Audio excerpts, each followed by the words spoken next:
as right. Okay. So if I start sharing my screen, I'm not quite sure what I've got on this screen. I didn't really prepare for this, but that is this morning's chart. And Anne and I were just talking at the introduction about, when's the best time to get in. So I'm going to start with that. In general terms, this is the 15-minute chart on British pound, Aussie dollar, and that's my markup. The thing that I've noticed about that is I didn't accurately mark it up. Can you see the top of that candle there, the top of the wick? It's not, I didn't get my trend line precisely in place, but as I've said many times before, they don't have to be 100% accurate. That was near enough for my purposes. So drop down to the 5-minute chart and put the Ninjacator on.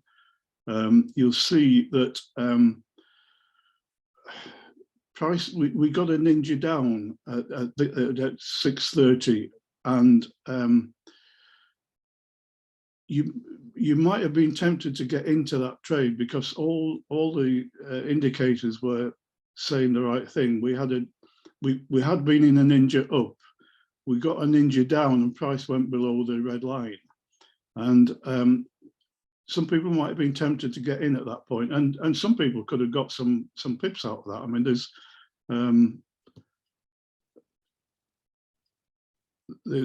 6 or 7 pips in that one candle move. So if you're dipping in and trying to get, say, 5 pips, that's a valid move. I personally wouldn't have got in that one because I would have waited for that candle to finish, and sure enough, the next candle turned green. So that sort of validates my thinking. I'm more interested in this move here, where we got another ninja down at 7:10, and it went much further. Now, part of the reason why I would have hesitated here would have been because we've got this 200 moving average just below the price. So that limits my ability to take 10 pips. I'll just measure it from top to bottom there, down to that blue line. There's not even 10 pips in that move. So I would hesitate to get into that trade at that point. If you're going for 5 pips and you're confident, then fair enough, that is a valid trade. But my cautious view, my take on this would be, I would wait for that second candle. I would wait for that second ninja down, and I would take advantage of this move because can you see here, I've got a purple 800 moving average. Now I've sort of spotted that, and I've realized that the gap between let's measure it from the top of this candle here down to the purple line is nearly 20. Well, it's over 20 pips. So that is more of more interest to me. I was waiting for price to get beyond this blue 200 moving average and waiting for the move down to the 800 moving average. And I got my 10 pips out of that candle there. Certainly, I was out before the bottom of this candle. I got my 10 pips. Now that Anne just raised the question about how do you decide exactly when to get in. So that's part of what I am thinking when I'm looking at trades. So we'll possibly do another session just focusing on how to get a better entry. But I just wanted to go through that whilst that was on my screen. You'll see behind me, I've got it says the one thing traders do least, which would benefit them the most. That was actually something that Anastasia said. She's one of the live traders on IM, and that resonated with me. It certainly has changed my trading style. So I'm going to use real examples here. I'm going to look at yesterday's V70, which we did look at. Well, we did a full session on V70 yesterday morning, so I've still got this on my chart. And Richard, just before you carry on there, just a quick chip in is me personally, I try and wait until after 7 o'clock on the Crossfire. right. Just when the European markets open, and you may find that that's where the price action happens. Yes. Yes. Just before, it's neither here or there just before. So Yeah. that's me personally, anyway. Yeah, and in fact, you know, it's relevant to what we're talking about, which is back testing. And if you've arrived at that decision through either experience or looking backwards and noticing that that's a pattern, then that's exactly what we're talking about. And we'll come on to that. I'm conscious of the time. I don't want to go above the hour. But let's just have a look at this. This is not me bragging about my success. This is me demonstrating how a strategy works. And the reason I have confidence in this strategy is because I've back tested it. So it's relevant. So I'm just going to talk through what happened yesterday on gold, and maybe pick out a few things that I've learned from backtesting. First of all, the first candle of the day, which is that big green candle there. Point to take on board is that that's the 11 o'clock candle, and the previous candle was a 9:45 candle, which would have closed at 10 o'clock. So there's, when you're looking at gold, there's an hour of the market's closed for an hour. So quite often price, one of the things I've noticed through my back testing is that price will jump. It wasn't a big jump on this occasion. So price ended on that very small indecision candle there. It ended sort of where that tiny body is, and then an hour later, its price had already moved up. So there was a small jump in price there, but not as significant as some days. Some days it'll start there, and then the morning session or the new session will start somewhere up here, and there can be a massive. So that one of the things I learned from backtesting was not to be involved, not to stay in a trade overnight, because that market jump might take me out of a trade. There could be a big increase or decrease in price in that 1 hour when the market's closed and I've got no control over that. My stop loss won't even take me out of a trade. I'll end up with a massive loss or a massive gain, one way or the other. But I've learned to stay out of trades at 10 o'clock in the evening until 11 o'clock.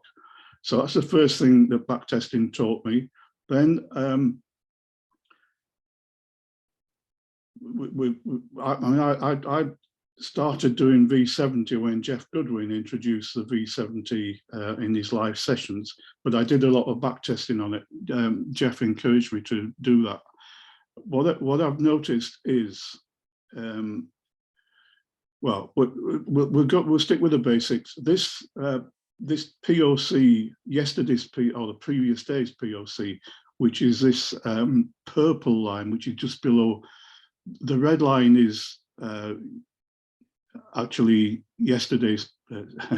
Getting the wrong, using the wrong words here. This was Wednesday. The red line was Wednesday's POC, which was developing throughout the day. I was focused on the previous days, this second red line, which I converted to a purple line. So my target was that purple line there, and that was based on the previous day's activity.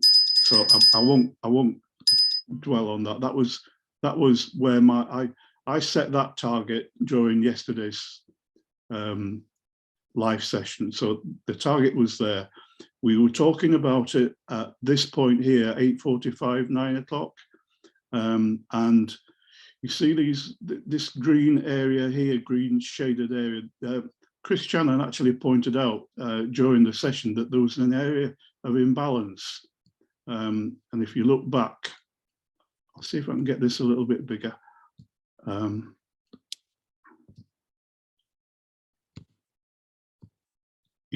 you see that candle there, that red candle there. There was some imbalance from the top of that wick to the top of the previous body.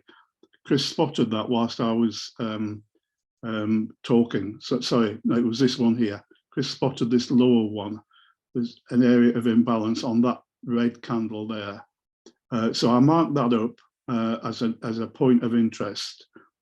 And this was the one that I spotted. So there were two areas of imbalance that we picked out on yesterday's session. And there was a third point of interest, which was this black line, which was to do with this lower low here. This, you see how that candle wicked all the way down and found a point of resistance, and then not exactly the same point, but very similar. And so what I said was this was an obvious point of resistance. So I marked that off, and where are we? When we were talking, which was at 8:45, 9 o'clock, what I had, that was the other reason for putting it there. Look, we had a low point there, and we had another low point there. So I marked that off as a point of interest. And sure enough, later that day, it came back and took it out. Prior to that, see where we were. We were talking about it at sort of 9 o'clock-ish, and price went up, and it took out Chris's imbalance. It continued to go, but it didn't quite get up to my area of imbalance. It reversed. So there was a trade there, potential trade from when we were looking at it at 9 o'clock. We could have got into a buy because I was fairly confident that price would go up, certainly to the top of my field of play, and potentially to take out that area of imbalance, which it did. And then it turned around and came back, and it came back to my target. So I would have taken a sell from the top of that field of play down to that target. I would have got out, and then I would have got back in again, possibly after it made a move. You see, it hesitated. I'll drop down to the 5 minute to try and illustrate what I'm talking about slightly better. So that's 9 o'clock, 9:20. So it would have come down to this target at lunchtime, 1:30, significant time. You see how it then hesitated. So price came down to my target, and then it hesitated. It found a resistance. So at that point, there was a battle going on between buyers and sellers. Buyers were trying to keep price above that line, and sellers were trying to push it below. And eventually, the sellers won that battle, and it went down, and it went right down to the bottom of my field of play. And then it hesitated again. There was another battle going on there, and then sellers won, and they brought price right down to my black line there. It actually wicked below it, but then it hesitated at my line. There was another battle going on between buyers and sellers, and eventually the buyers came out on top, and they took it back up to the target, the POC. That's where they wanted it to be, and there it remained there or thereabouts until tea time-ish UK. It started to make a move. Now this was in anticipation of the news that we were expecting at 7 o'clock. Now at 7, which is that big green candle there was the US interest rate was announced. It was expected it was going to rise to 2.5%, and it did. So there was a bit of a boost there. And it then stagnated for an hour or so. Well, it stagnated for 30 minutes. I was going to say that it was 7:30. It was actually 7:35 when this really big moves started to occur. And that's where I go back to the economic calendar. This is yesterday's economic calendar. And we got the interest rate, which was announced at 7 o'clock. But the press conference didn't arrive until 7:30. And that was when the biggest move occurred, when the press conference occurred. So, well, that one there. So that big move occurred at the press conference. And at 7 o'clock, when the actual interest rate was announced, it did have an impact, but not as big an impact as the press conference. So I'm guessing that somebody said something at the press conference that allowed them to, or it either forced price up naturally, or it allowed them to manipulate the price as using that press conference as an excuse. But either way, price went up massively. That was a huge increase. If you go from the top of that red candle down to where it was at 7:30, that's 197 pips, almost 200 pips. Incidentally, it took out my area of imbalance, which was this point here. So it went right through my area of imbalance. So basically, what I'm saying is, I'm sort of asking the question and answering it. How did I know that price was going to keep going back to this target? How did I know that price was likely to go up to that green shaded area? How did I know it was likely to go up to that green shaded area? How did I know that price was going to make a big move at 7 o'clock? And it's the answer to the question is because I've researched it. I've looked left. Kevin always says, Kevin Holm always says, you know, you want to know what's going to happen in the future, look to the past, and it'll give you the answer to all of your questions. Not all of the time, but it'll give you a lot of clues. So I obviously haven't said anything yet that has given anybody a light bulb moment, because there's nothing in the chat yet. So so let's look at the most simple form of backtesting. I'll get rid of all my drawings now, just to start with a clean screen. What I would probably normally do is I'll probably look at the 1 hour chart. So basically, the gap between those two blue dashed lines is 1 day's trading. And I would put on a fairly simple indicator called volume, which if you get TradingView straight out of the box, this is normally on automatically. That's the wrong indicator, wrong. If I just type in there volume,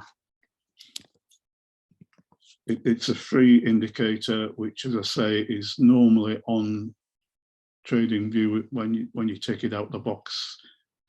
But I removed it from mine because it does tend to distract. But here we are. We've got that indicator on here. So when I first started backtesting, I realized I was doing all of my backtesting on gold, by the way, which is why I specialize in gold these days. And look at these candles here. What these are saying is where you've got a green candle, it's saying that the buyers are dominant. Where you've got a red candle, it's the sellers that are dominant. And the way I think about that is, like, you know, in any market, there are buyers and sellers. So if you're looking at, say, the second-hand car market or the housing market, whatever, when people are buying, the price increases. When people stop buying, the price decreases. So, you know, if they come out with a new PlayStation, then the price is always set extremely high because demand is higher than supply, and the opposite applies. And this is what's going on here. Buyers are in control, buyers are dominant, and therefore price is rising. And at that point, that was the highest volume of the day. and that just happens to be at 7. We're on a 1 hour candle, so there's between 7 and 8, that was when there was the most volume in the market. Look back and you'll see that is an unusual pattern, and that was caused by the really high impact news with the interest rate rise. What normally happens with gold is this: you normally get a peak in the middle of the day, there. If you go back there, and so the first thing I noticed about gold was it peaked. The volume occurred at that point, which was round about 2 o'clock. So that was at 2 o'clock, so between 2 and 3, that was the highest volume of activity. Basically, there were more sellers in the market, and price, because you've got a if I just move that, you can see, because all the sellers came in and dominated the market, the price, which was actually on a rising trend, that price actually dipped right down. You see that long wick? And that was because the sellers were dominant. So buyers were in control, and in that hour, they were in control in that hour, but in between, the sellers were in control. And that was 2 p.m. UK time. If you look at 2 p.m. UK time the following day, there was another peak. The same on the following day, 2 o'clock, there was a peak. And you can go back as long as you like, and you'll find that that was a slightly odd one. That was, oh no, that was 2 o'clock, 2 o'clock again. That one was 3, but it built up at 2, 3, went down at 4. So you can see what I saw was all these peaks in at round about the same time of day. And you can go back as long as you like, and you'll see those peaks at 2, 3 o'clock in the afternoon. Going back to what Chris was saying about the Forex patterns on the we'll just have a quick look at the Crossfire. If we put the volume on there.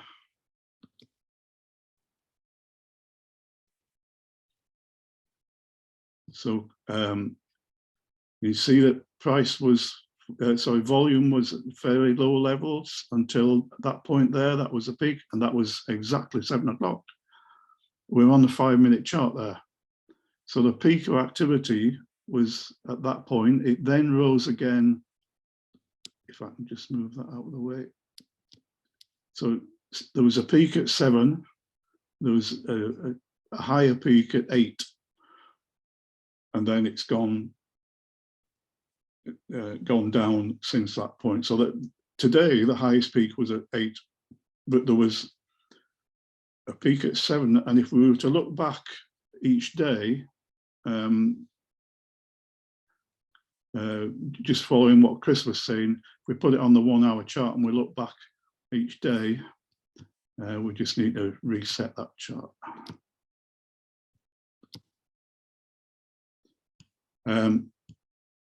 So that was the exception. That was yesterday with the interest rate rise.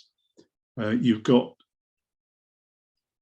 a peak at 7 o'clock, 8 o'clock there, and there 7, 8. There's another peak, and you can go back and you'll find that pattern emerging all of the time.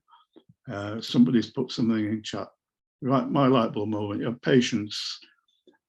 Yeah. Okay. Thanks, Mike. Don't forget, everybody, just humor me and put your ha-ha moments or your light bulb moments in the comments. So the point about this volume thing is you'll see a pattern emerging. Whatever pair, whatever instrument you're back testing, put the volume on first, and you'll see when most of the activity occurs. And it'll probably be the same times each day. I'm going to go back to gold because that's the one that I know the best, and I'm going to reset that. I also noticed. Richard. Yeah, sure. I can't put this in the chat because it would take too long.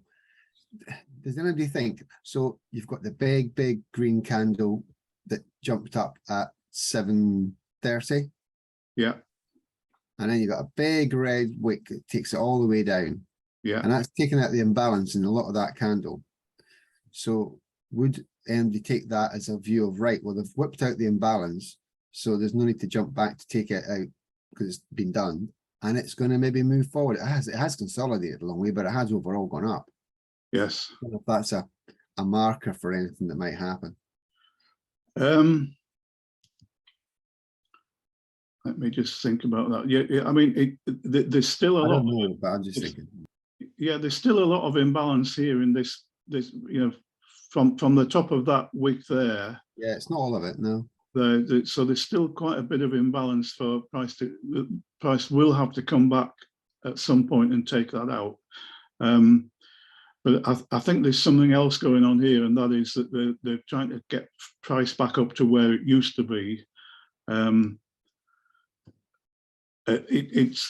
mean, it's early days yet. New York is still closed. New York won't open until 1 o'clock this afternoon, maybe 2 o'clock. So we're in a bit of a no man's land is the wrong word, but they'll show their hand at New York opening, and they'll either drive it down to take out this imbalance, or they'll continue the rise up. Because let's think about the big picture. It's been down for a long time, and it's just starting to make its way back up. So I've got a feeling it might continue to go up. What was I going to say? I've sort of lost my train of thought there. So when I started backtesting gold, one of the things that's what I was going to say. Yeah, I was going to say that the second. That was 6 a.m. Perhaps need to go in a little bit closer. If I go back into 15 minutes. The second thing that I learned about gold was it's normally about 2 a.m. in the morning, UK time. There's normally a shift. And there was a big green candle there. It wasn't as pronounced today as it was previously. But if what I do is I notice a pattern, and then I go back and check it out. So at 2 o'clock there was a big drop down on that day. Again, not as significant as it has been. That's a bit more significant. That's a bit more normal. 2 o'clock there was a steep rise, 2 a.m. steep rise, followed by not quite as steep, but still a decline. 2 o'clock to 2:15, 2:30, it's quite a steep rise there.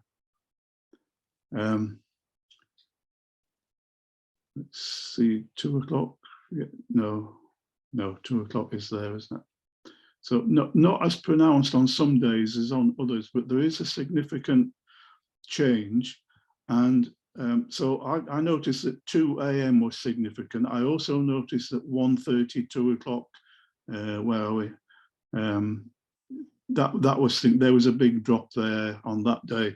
Then I noticed this other peak, which was probably to do with the London closing and London and New York taking over. So around about 4, 5, there's generally a bit of a movement. And so I noticed there were at least 3 times a day when you could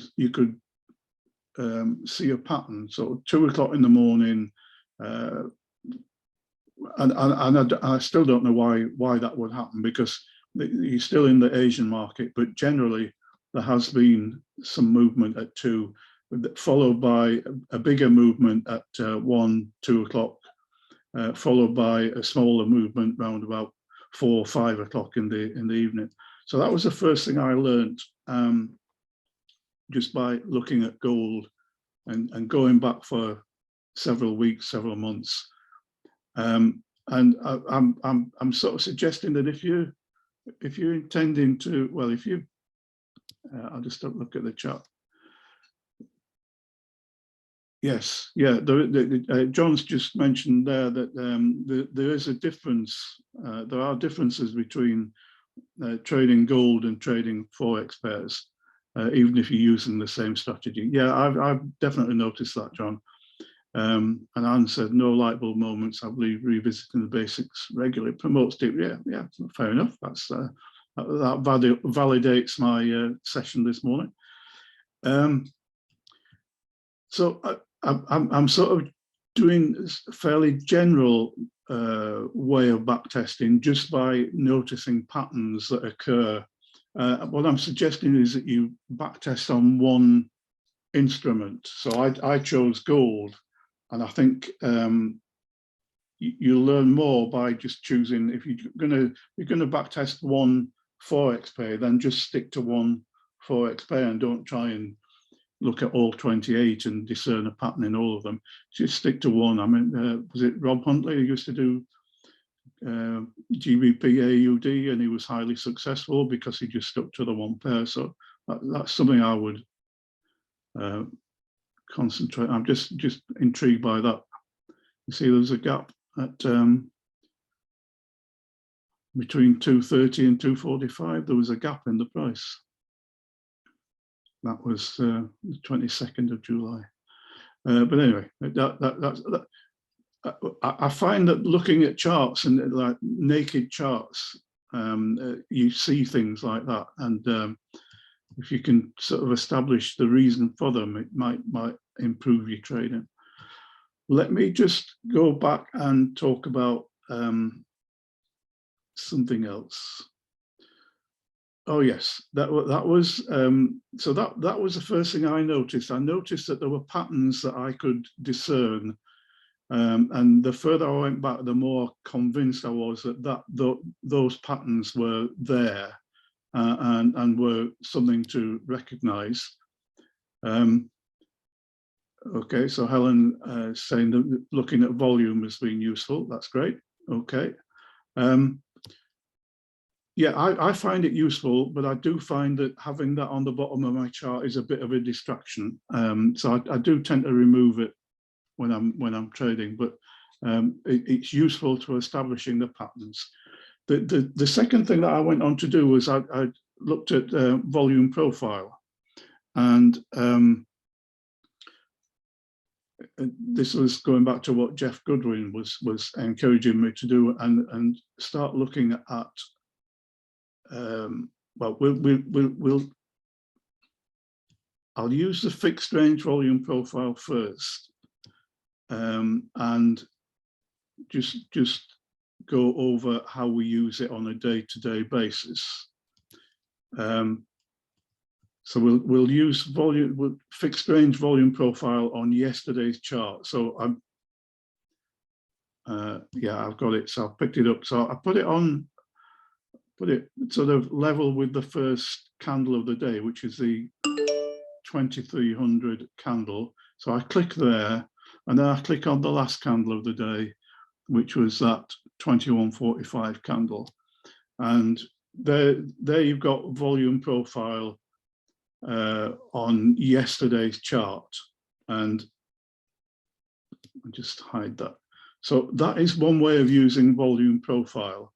And the way I learned how to make this work for me was I looked at this pattern here, which is where most of the activity, well, the two blue lines are the, this is what they call, if you look on TradingView's training videos, they talk about this as being the value area. And on my chart, the value area is the top 70%. You can adjust that. You can go into settings and adjust it to the top 50% or top 80%, whatever. But mine's set on 70%, hence V70, volume 70, top 70%. So when I look at that, and it's a question of practice and training your eye to spot the key things.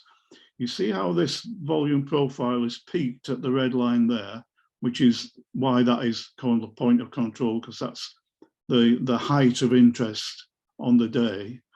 And you see how it sort of comes up to a peak and then goes back. So fairly even distribution, starting at a low point there, going to a high point, and then going down back down to the low point. That's the first thing I noticed on yesterday's volume profile. But I noticed something else. This area here, there's virtually no volume whatsoever. I mean, that looks as if there's been literally no trades placed whatsoever at that point. So if this is a peak, then that's got to be a trough. If you watch Anastasia, she talks about peaks and she talks about extremes. English isn't her first language, by the way. So and she talks about vacuums, and that I always remember that. It's just one of those things that sticks in my mind. So extremes and vacuums. But when she talks about vacuums, look what's happened with price. There was no, according to this, there was no trades placed at that point. But look, we've got a huge green candle. And that is manipulation, because there were no trades placed. There was somebody placed a massive trade, and it was placed so quickly and at one point that it rose. The price increased massively without any record or any trades. And what they've done is they've moved price up deliberately, and they've done it so quickly that retail traders like you and I couldn't even get in on the ride. If you were watching price and thinking, oh, I'm going to get in when it starts to rise, and you miss that massive opportunity. And that's quite deliberate. That's manipulation. And there's absolutely no question about that, because there were no trades. Nobody traded that price, and yet it went straight through it. So it went from,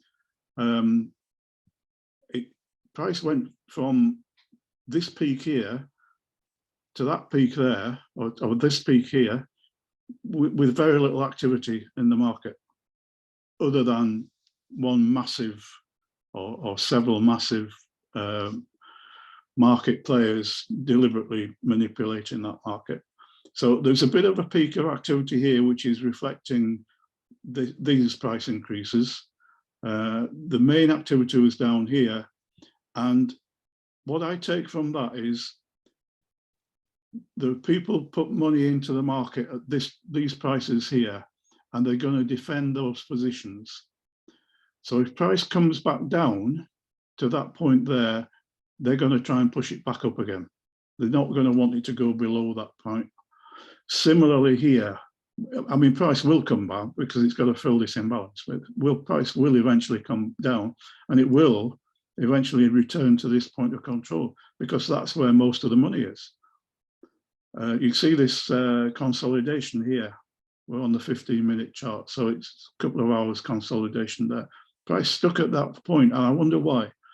Because bankers were trying to build up their money. They were trying to get you and I to place our stop losses, and they were looking for, at this point here, they were expecting us to say, oh well, prices, I'm going to get in for a buy because price is obviously rising, so we will place our stop losses down here. And so they come down here and they take the stop losses.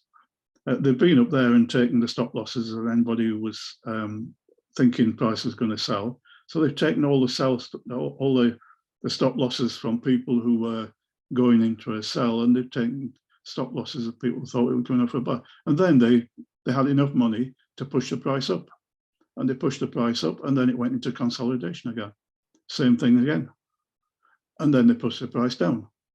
Consolidation. Then they pushed the price up. Then they manipulated the price, they got it up there. It's in consolidation at the moment. So that's what I see when I look at volume profile. Now, I'm going to do something slightly different. I'm conscious of the time because I'm going to run out of time shortly. If I if I reset the chart, and I'm going to take that chart off, if I can. Where are we? So I'm going to remove that volume profile. That's just one use of volume profile. And this is all to do with backtesting, really. You know, it's all about spotting patterns and being able to use that in your trading. If I use a different kind of volume, well, I'm going to put a different volume profile on. I'm going to look for the lower low, which on my screen in a minute, that was the lowest point it's been. And I'm going to go to the highest point, which is the current price, just as a matter of interest. So I'm still using fixed range volume profile, but I'm going to fix the range at that candle there, which was the lowest point, and I'm going to put it at that candle there, which is the highest point, and see what it tells us. So that is the volume profile for that started on lunchtime, the 21st of July, and it's now not quite lunchtime on the 20th. So there's a whole week of trading there. We've got the value area, the two blue lines, and we've got the POC, which is the red line. Isn't that interesting? Look where all the consolidation has been. Started off the period in that sort of area. It went back to that sort of area. It went back to that sort of area. It stayed in that area for most of that day and the day after. Then they decided to push it down to fool us all, and then it went up, and we're back in consolidation again. Now, price has got to come back down here. It has to. We just don't know when, but it has to, because there's so much money tied up. You see this peak? There's so much money tied up. Second thing I noticed about that is a lot of people have been placing sell trades at that point. The gold or the yellow lines are sellers and the blue lines are buyers. So at that point, there seems to be more sellers than buyers. So basically, I'm thinking that price is not only going to come down, but it's going to want to go even further down, because a lot of sellers' money involved in that. This is what's called double distribution. You've got a peak here, and then you've got another peak here. So there's a lot of interest at that point there. Now just look right of where my cursor is. See how price stayed around that price for a long time, and then it went back to it again a couple of times, and then it sort of bounced off it at that point, and then because it was bouncing off it, they had to be quite aggressive to get it through that resistance point. This was a point of resistance here, and they've had to be really aggressive and put lots of money in buys to get it past that point, and they smashed through it eventually. But you know, that was a point of resistance at this sort of level here, and they had to get it through. So they put a lot of, a hell of a lot of money, billions of pounds to get it to go through there. So that's another way of using volume profile. I should have maybe kept the previous one on, because it would have been interesting to see where this POC was in relation to yesterday's POC. But I'll tell you what, I'll see if I can do that. If I put another volume profile on yesterday's trading, so from there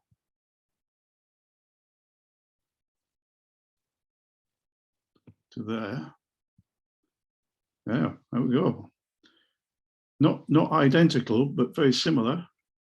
You see, yesterday's trading was focused around that point there, and the entire week's trading has been focused around that point there.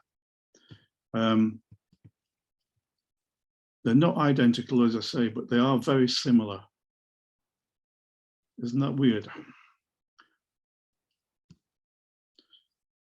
that tells me that this, you know, if you broaden it out from a single line to a zone, that is where most of the money is lying, in between those two lines.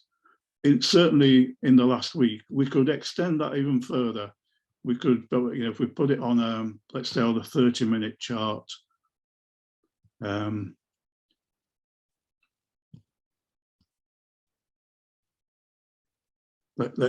let's take a different approach and go from the lower low to the higher high, which is up here. Just I've got no idea where this is going to take me, but we'll do it. So there was a high point there. We'll take it down to that low point there and see what occurs. Here we go. Look, I honestly had not rehearsed that. But look at that. That is almost identical to the previous. That was the previous week's POC. That was yesterday's POC. That is the POC representing from the 17th of June until today. And it's bang on. So guess where everybody's money's lying? So it's lying round about 1716, 1717. That's got to be a real strong magnet for price. And all I've done is I've looked back just over a month, maybe 6 weeks, and it's just confirmed that that is where money is lying. That's the, I don't know how to describe it, but I see that as sort of the focal point of the last 6 weeks. That's where people are interested in price being. And I can't say I'm shocked, because I've done this kind of thing before and I've seen so many coincidences. So that is the power of the volume profile. Whether you use it on a daily basis or whether you use it on a, I mean, this is, what's the word for this? This is a trending market. It's trending downwards. It's a long-term trend. It's been up and down, but the long-term trend is way down, and yet the focus has been there. This is a short term. This is the last week, and price has been more in consolidation than it was prior to that. It's been sort of ranging. This is what is called a ranging market. And there was your point of exactly the same point of control. There's been a difference in the last 24 hours because there's been this big increase in price, but it's shifted the point of control slightly. But basically what it's telling me is whether you look at it on a daily basis or a weekly basis, or that's about 6 weeks, isn't it? Back to that point there. So long term and short term and medium term, the point of control remains in that area there. And I've learned that just by, well, you just seen me, you know, I'm thinking out loud, and I didn't know that was going to happen. I suspected it might, which is why I showed it, but I didn't rehearse that. Just ask a quick question, Richard, please. Yeah, sure. You took the fixed range from the higher high. Where did you take it to? I just missed where you took it to. I think I took it to the lower low down there. Oh, was it there? Right. Okay. Yeah, that's what I thought it was. It just yeah, I did. I took it to that point. Yeah. So what I was trying to do was take the that previous trend, which started at, if I can get control back. I was looking at the higher high. Actually, I could have gone way up. You know, there's no even higher high up there, but I just chose that, and I wanted the lower low, which was down there, and that lower low was the start of this volume profile, by coincidence. So you know, it all matches, and it's just so powerful. Yeah. you can't get away from this point. That point is such a strong magnet. Price has to come back to that point because people have got money tied up, and it's not just today or yesterday or last week. It's over 6 weeks. The money's been tied up there. So it's really, really powerful. And all I'm going to suggest, I'm going to finish up on my. I've got here my back test. When I back tested gold, I'll just tell you the story. I'm going to get my chart back to where it was anyway. Richard, before you do that, can I just say, you're on Global Prime. If you go on to say Oanda and put the same volume profile on, your POC for that range you've done is at the other end of the chart. Let's have a look. Unless it's done, I've done it wrong. This is where I'm going to struggle because I quite often can't get this list up. It must be to do with the fact I'm on a Zoom and streaming and recording all at the same time. I'm not going to be able to get that up, but I'll take a look at that. Yeah, I mean, there are differences. I just happen to be on Global Prime, but if you go onto any other broker feed, you will see some slight differences. I take the view, I'll work with what I've got in front of me. Pity I can't get that up so we could actually compare them. Anybody else got a chart up to look at it? Yeah. Do you want to share your screen? Don't know if I'm not on. all right, okay. I'm not on I'll have a look at it in just see what you think. yeah, it's purely because I'm using Zoom and I'm streaming into Facebook and I'm recording. I think my computer is struggling to keep up. But yeah, I mean, it does happen. I've noticed that there's a difference. It'll be just down to the way that they're interpreting the figures or the numbers or the algorithm, whatever they use, and you see where these peaks are here. They may have slightly different information coming in. Well, they've obviously got different information coming in, but I tend to stick with what I've got in front of me. You'll still get the same powerful message, whatever broker feed you come to, but you might be working off a different line. I'm really sorry I can't get onto that. It won't allow me to open the different broker feed. No worry. Right. So what was I going to say?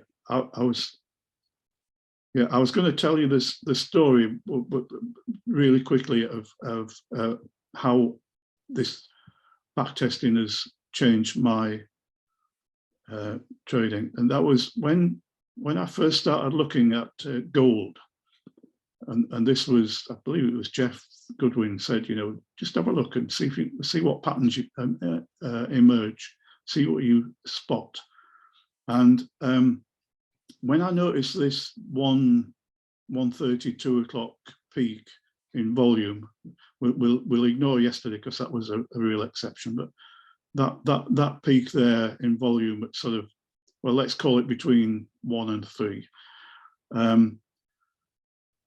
I started trading gold at that time as my favorite time to trade gold, and then I thought something came into my mind about you might know Anne Armitage, who's a girl from Canada, who did the crossfire on the London to New York crossover, and I used to trade on that, and I thought, hang on a minute, that was based on the peak of activity, or based on something happening at around about 1:30, certainly between 1 and 3. So I thought, well, I wonder if that's going to apply to gold. And I tested it, and sure enough, it did. And I went to Paul and I said, I've just spotted something. You remember this Crossfire? Well, it works on gold as well. It works really well. And I've been getting winning trades every day. And he said, back test it. And I did. And this is just to round off. This is, I keep a spreadsheet, and I'm going to suggest, if you're going to start back testing, keep a spreadsheet. I've got fallen behind. The last time I updated it was Friday the 22nd. I've got to catch up with this week, but this is my daily back testing. These are my daily results. And I go back, when I went back, there was one day when there was no trade. In my comments there, I said, we had an indicator up, but price didn't break through. Right, just move that. Price didn't break through the trend line, so I didn't take a trade. So I didn't lose anything. But I've been back as far as the 24th of March, which is 80, well, it's over 90 days now, if I update it for this week. So I've done over 90 days trading, 90 days back testing. I've kept a screenshot of that I've taken on that particular day, and I can go back to that and double check. It will appear in a second now. It's not going to happen. It's not going to happen. Anyway, if anybody wants to, I can share this document with anybody who wants to have a look at it.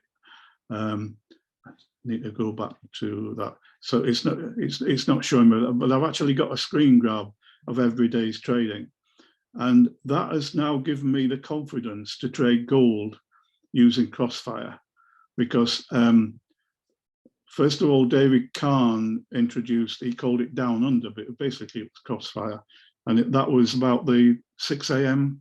handover, the handover between the Asian market and the London market, and then it was developed to the handover, the crossover between London and New York, and then I've developed it onto specifically on gold and back tested it. So the power of back testing is there to be seen. I've not lost a trade in the last 90 days. And that is because I have the confidence, and that is where my confidence comes from.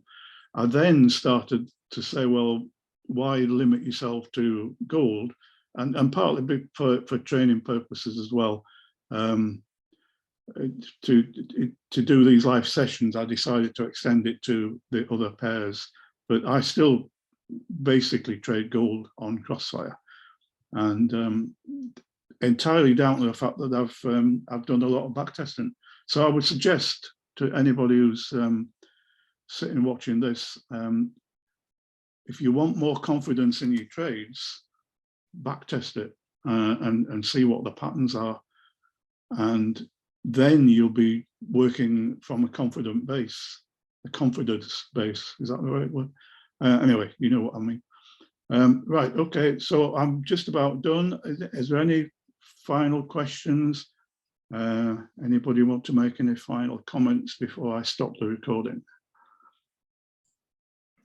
I think I'll just say, Richard, that these sorts of sessions are kind of the little golden nuggets of what we need really to kind of understand what people are looking at. Personally, I think anyway. So thanks for a really good session. Yeah. Okay, thank you very much indeed. Absolutely agree. Absolutely. Okay. Yeah, thank you, Richard. And made a suggestion about another session that I might do coming up in the future, just to look at entries. You know, if I do that, it'll just be how I approach taking an entry. It's not to say that my approach is the only approach, because different people take different views.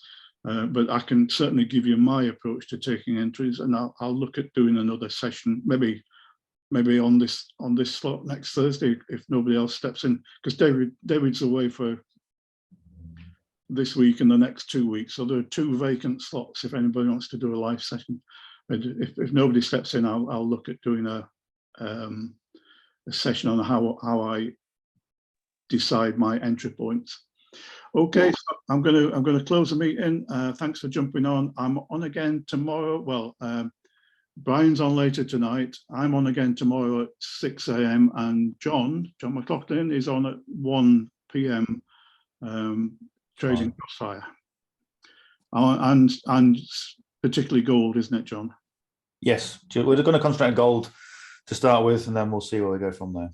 Okay. Good stuff. Excellent. Thank you very much, Thank everybody. you. Bye. Thanks a lot now. Cheers. Cheers, thank you. Stop share. Stop recording. End the meeting. There we go. We're all done. Thanks a lot.